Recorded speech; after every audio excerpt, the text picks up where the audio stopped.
नमस्कार दोस्तों, आज हम प्रश्नावली 5.1 के बारे में चर्चा करेंगे। 1 से 4 तक हमने पहले देख ली थी। आज हमें 5वीं प्रश्नावली शुरू करेंगे।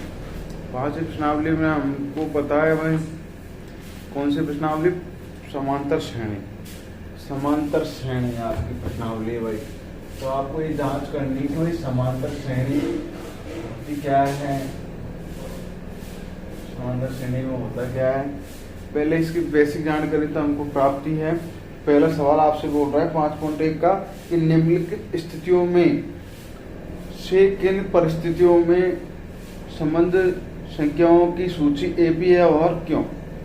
भाई आपको कथन दे रखे हैं, इनमें बताना है कि ये समांतर श्रेणी है या नहीं तो क्यों। प्रत्येक किलोमीटर के बाद टैक्सी का किराया, जबकि प्रथम किलोमीटर के लिए कितना किराया है भाई 15। तो प्रथम किलोमीटर का किराया कितना दे रखा भाई आपको 15 रुपए। पांच बोल रहा है कि भाई और प्रत्येक अतिरिक्त किलोमीटर के लिए किराया, अतिरिक्त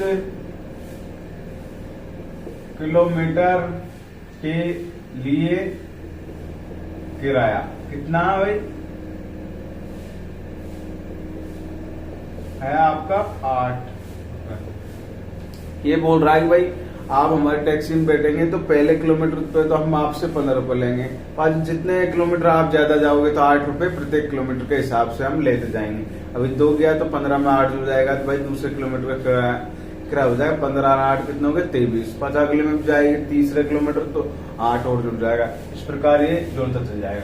तो भाई हम समांतर श्रेणी बनाएंगे। पहले की तो है 15, दूसरा आ जाएगी 15 प्लस 8, तीसरे किलोमीटर की 15 प्लस 8 प्लस 8। इसे ये क्या होगा भाई, जुड़ता ही चला जाएगा। ठीक है भाई, तो इनको हम बनाते हैं। ये हो गया 23, ये हो गया 31, ये कितना हो गया भाई 8 24, 24 34 39। ठीक है भाई, इस प्रकार ये बढ़ता चल जाएगा। ये बोल रहा है कि ये एपी है या नहीं। एपी के लिए आगे ये तो हो गया A1, ये तो हो गया A2, ये हो गया A3, ये क्या हो गया A4। ये पहला पद, ये दूसरा पद, ये तीसरा पद, ये चौथा पद। इसके लिए हमको क्या करना पड़ेगा, D1 और D2 मतलब सार अंतर। D1 बराबर क्या होता है A2 माइनस A1। तो A2 का ये 23 माइनस 15, तो कितना आ गया हमारे पास 8। D2 काटेंगे तो ये भी कहेंगे A3 माइनस A2, तो 31 माइनस 23, तो ये भी कितना आ गया 8। यदि D1 व D2 दोनों का ये बराबर है तो अतः ये क्या भाई एपी है, मतलब समांतर श्रेणी है। यदि D1 व D2 का मान अलग अलग आ जाए तो ये समांतर श्रेणी नहीं होगी, और जबकि बराबर है तो ये क्या होगी समांतर श्रेणी। अगले सवाल की ओर बढ़ेंगे। ये पहले प्रश्नावली भाई आपकी है, प्रश्नावली 5.1 का पहला सवाल है, जिसका कहिए पहला है। अब दूसरे सवाल पे बढ़ेंगे आप।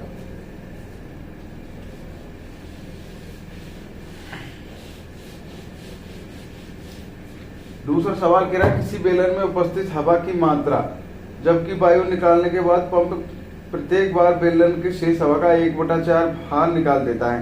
ये कह रहे हो भाई कि भाई कोई बेलन है जिसमें हवा है ना, जिसका हर बार पंप द्वारा 1/4 बाहर निकाल दिया जाता है। सवाल एक है, इसमें से 1/4 बाहर निकालेंगे तो इसके पास अब कितनी बचेगी भाई, मतलब तू माना कि 4 है, एक गई तो 3 ही बचेगी, तो कितनी बच जाएगी 3/4। फिर भी इसकी भी 3/4 बाहर निकाल तो जाएगा वो, मतलब 1/4 बाहर निकलेगी, 3/4 बचेगी। उसके बाद माना कि भाई उनके पास 1/4 बाहर निकाला वो, 4 है, 4 में 3 जाओगे तो 1 की तो बचेगी, 3/4 ही तो बचेगी ना भाई।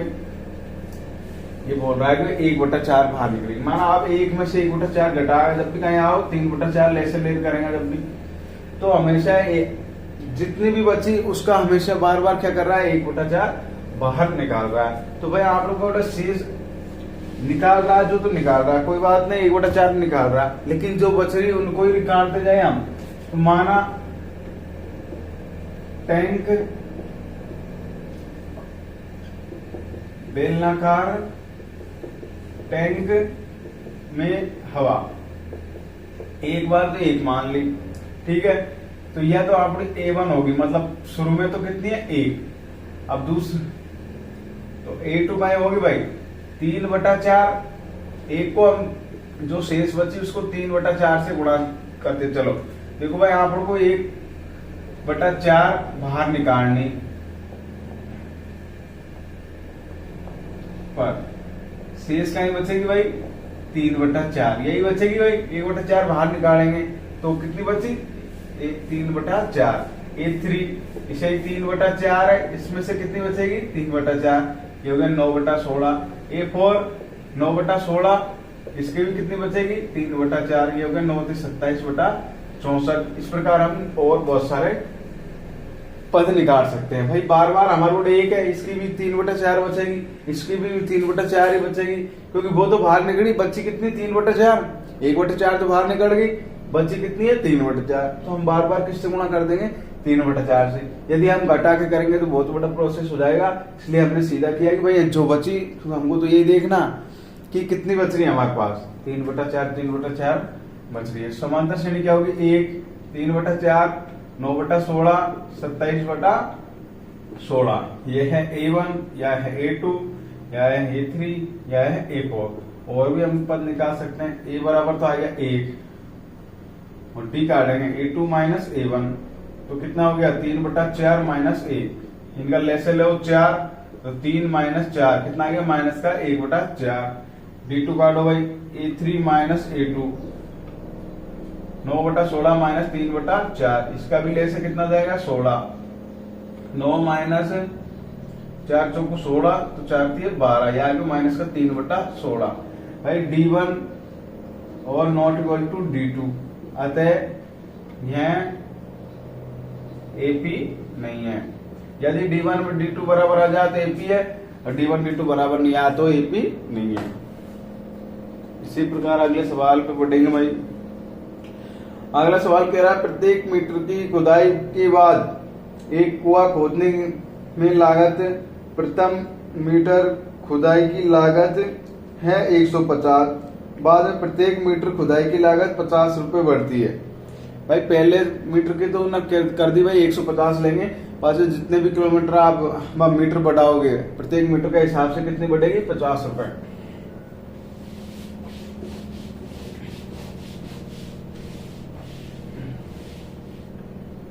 देखो भाई प्रथम मीटर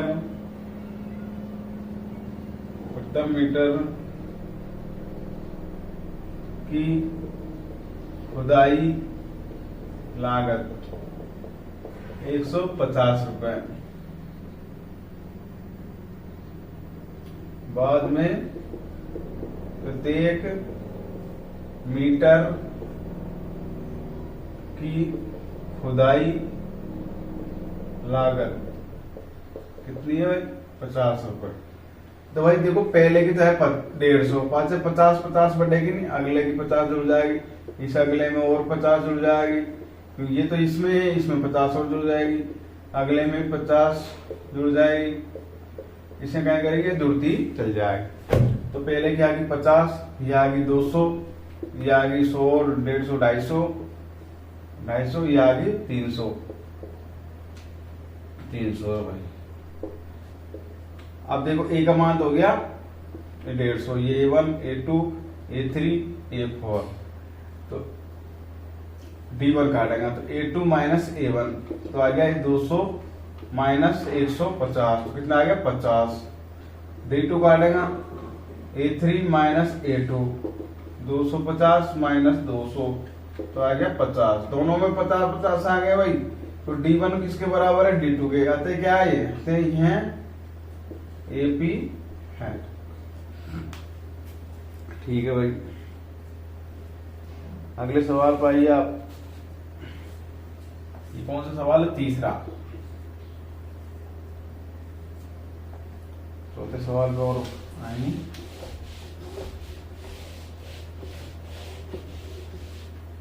चौथा सवाल खाते में प्रत्येक वर्ष का मिश्रधन, जबकि 10,000 रुपए की राशि 8% वार्षिक दर से चक्रवृद्धि ब्याज के लिए जमा की जाती है। भाई 1 साल का चक्रवृद्धि ब्याज और साधारण ब्याज क्या होता है, बराबर ही होता है। तो हमें प्रत्येक वर्ष का अलग अलग, जब भी 1 वर्ष का ब्याज निकलेगा तो उसको चक्रवृद्धि और साधारण एक ही होता है। तो इसमें अपन को मूलधन कितना दे रखा है भाई, मूलधन दे रखा है आपको 10,000 दे रखा है, और दर कितनी दे रखी है आपको 8%। ठीक है भाई, और आपको मतलब कह रहे हो भाई चक्रवृद्धि ब्याज के रूप में जमा करनी है। तो पहली बार तो A1 तो आपके पास ये हो ही गया, तो पहले ब्याज ज्ञात करना। ब्याज बराबर कहें रहे, मूलधन इंटू दर इंटू समय बटा 100। ठीक है भाई, 1 साल का ब्याज निकालते हैं, क्योंकि 1 साल का चक्रवृद्धि का और साधारण का सेम होता है, इसलिए आप साधारण का ही सूत्र लगा देते हैं। समय 1 वर्ष, तो कितना ब्याज आएगा 800। तो A2 काटेंगे, तो पहले वर्ष का तो यहाँ पर A1 तो वही है, इसमें ब्याज और जुड़ जाएगा, तो ये A2 आ जाएगा 10,800।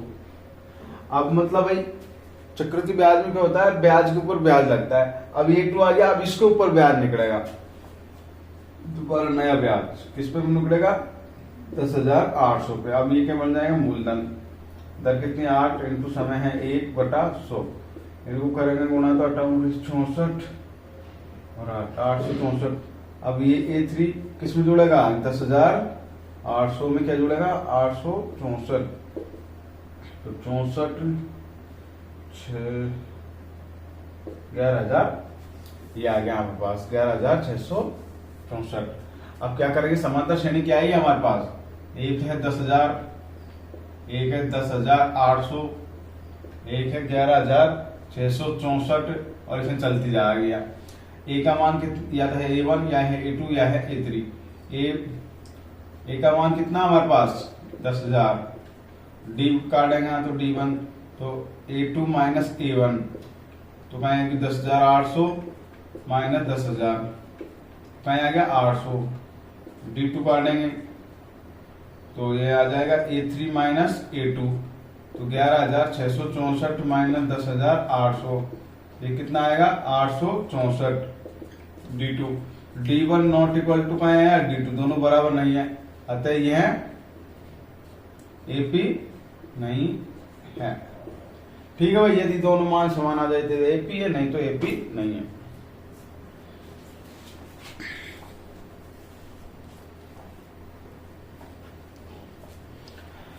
हाँ भाई, आप सीधे प्रश्नावली या वो और सीधे सीधे सवाल, अगले सवाल सभी सीधे सीधे हैं। इनमें तो भाषा वाले थोड़े सीधे समांतर श्रेणी बनानी पड़ेगी, अगले सवाल में कुछ भी नहीं है, आपको बहुत सीधा सीधा सवाल दे रखे हैं। देखो दूसरा सवाल दे रखा आपको, प्रथम 4 पद लिखिए, जबकि प्रथम पद A बराबर दे रखा आपको 10 और D बराबर भी दे रखा 10। ये दूसरे का क्या पहला सवाल। नौकरी प्रथम 4 पद ज्ञात कीजिए, पहलो पद ज्ञात करना, दूसरो करना, तीसरो करना और चौथा पद ज्ञात करना। और आप लोग पता पहलो पद तो इन्हें दे ही रखियो।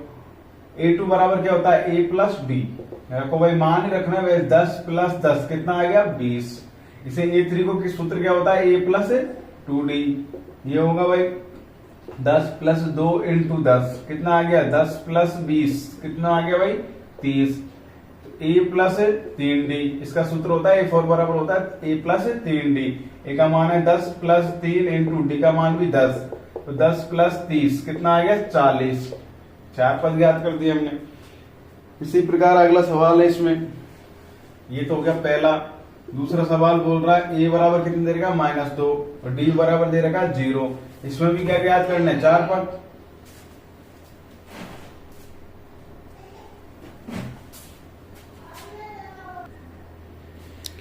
देखिए भाई, इसमें भी ऐसे निकालेंगे A1 A2 A3 A4। A1 तो है ही आपके पास -2, इसका सूत्र होता है A प्लस D। A का मान है -2 प्लस 0, ये हो गया -2।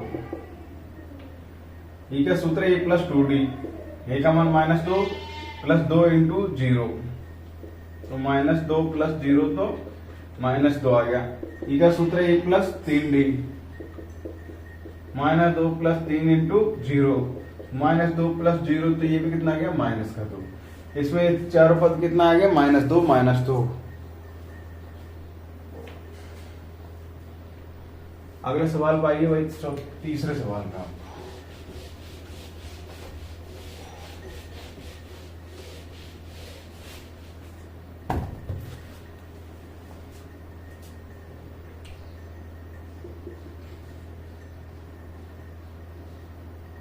इसमें a बराबर है 4, d बराबर -3। इसमें भी वही काटेंगे, a1 a2 a3 और a4। a का मान तो आपके पास 4 है, ये e का सूत्र क्या होता है a + d। a का मान है 4 प्लस इंटू माइनस करेंगे तो -3, ये आ गया a + 2d। e का मान है 4 + 2 इंटू माइनस का 3, तो 4 माइनस प्लस इंटू माइनस का 6, ये आ गया -2। a + 3d, तो a का मान है 4 + 3 इंटू माइनस का 3, तो 4 - 9, ये आ गया -5। इस प्रकार सीधे सीधे सवाल है भाई, कर सकते हैं। यदि आपको कोई भी समस्या हो तो कृपया कमेंट कीजिए। अगले सवाल पाइए भाई, चौथा सवाल। इसमें a बराबर दे रखा -1, d बराबर दे रखा 1/2। a का मान तो a1 तो क्या आ गया आपके पास -1, a2 क्या a + d, a का मान है -1 + 1/2। इनका लेसा लेना पड़ेगा, लेस आ जाएगा 2, तो -2 + 1, तो ये आ गया -1/2। a3 करो a + 2d, a का मान -1 + 2 इंटू 1/2, 2 से 2 कट गया तो -1 + 1, तो ये आ गया 0। a4 a + 3d, a का मान है -1 + 3 इंटू 1/2, -1 + 3/2, लेसे लेना पड़ेगा, 2 लेसे लिया, -2 + 3, ये आ गया 1/2। कुछ भी नहीं, जोड़ बाकी बढ़िया है आपको, और सूत्र पता होना चाहिए भाई, सूत्र क्या होता है। सूत्र भी सीधे सीधे सवाल है, a4 को a + 3d, a3 को a + 2d, एक एक कम करके लिखना, बस कुछ भी नहीं है।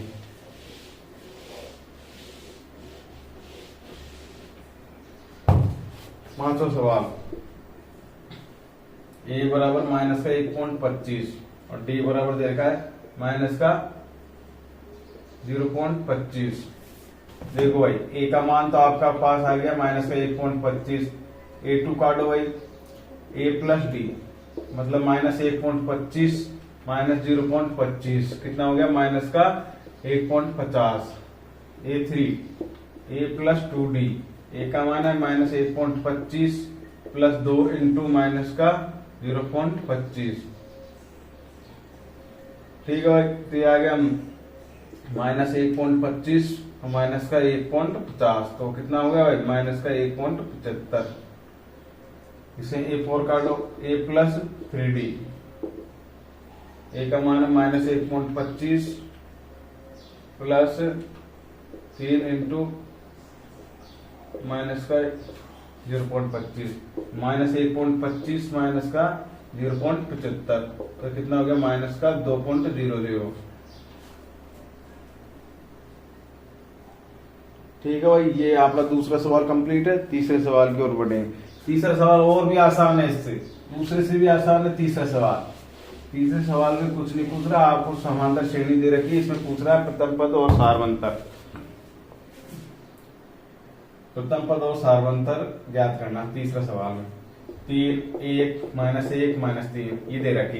प्रथम पद तो आगे आगे का होता है, a1 a2 a3 a4 इसे, तो a का मान तो आ गया 3, d का करेंगे तो a2 a1, तो आ गया 1 - 3, तो ये आ गया -2। तीसरे का पहला, तीसरे का दूसरे सवाल भाई आप -5 -1 3 और 7, a का मान तो आ गया -5, d काटेंगे तो क्या आ जाएगा -1 -5, a1 a2 a3। देखो भाई, ये सूत्र लिख देता हूं एक बार, a2 a1, a2 है -1, फिर ये चिन्ह माइनस का, ये चिन्ह है ना जिसको लिख रहा हूं, पांच है, ये -5 है, इसको कोष्टक में लिखना पड़ेगा क्योंकि दो माइनस हो जाएंगे। तो -1 - प्लस, तो कितना आ गया आपके आंसर आ गया 4, क्योंकि बड़ी संख्या 4 है। तो इस प्रकार ए डी हम क्या कर सकते हैं, और कुछ भी नहीं पूछा है इससे। प्रथम पद और सार्वंतर, सार्वंतर होता है डी, प्रथम पद होता है ए।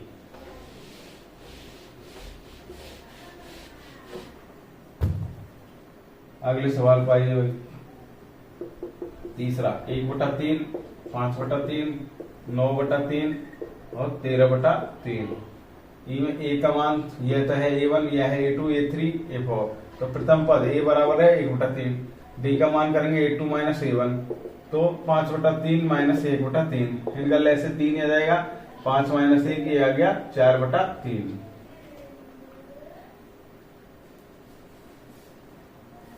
ठीक है भाई। चौथा सवाल 0.6, 1.7, 2.8, 3.9 और चल रही है। ये तो है A1, A2, A3, A4।